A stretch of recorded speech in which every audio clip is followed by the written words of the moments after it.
তো আমরা পৌঁছে গেছি মন্দারমণি। আর আমরা পৌঁছেছি এখানে অলমোস্ট 10টা, কিন্তু আমাদের রুম দেওয়ার কথা হচ্ছে যে 12টার দিকে।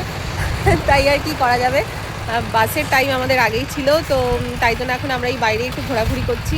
সকালবেলা যখন বেরিয়েছিলাম মানে প্রচণ্ড কুয়াশার খুব বাজে ওয়েদার ছিল, লাস্ট 2 দিন ধরেই তো ওরকম ওয়েদার, কিন্তু এখানে এখন একদম পুরো ঝকঝকে রোদ, পেছনে সমুদ্র। আর খুব ভাল লাগছে, মানে এই রিফ্রেশমেন্টটার জন্যই, ভিড় এড়ানোর জন্য বারবার করে হচ্ছে মন্দারমণিতে আসা।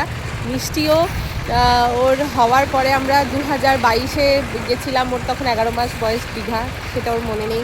তারপর 2023-এ গেছিলাম পুরী, সেটাও ওর মনে নেই।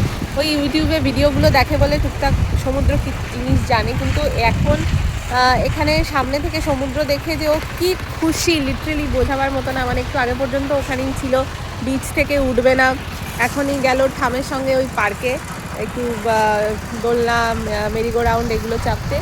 তো ভীষণ ভীষণ ভাল লাগছে, একদম পুরো রিফ্রেশড হয়ে যাচ্ছে। বছরের শেষটা খুব খুব খুব ভালো মেমোরিজ নিয়ে আমরা বাড়ি যাব।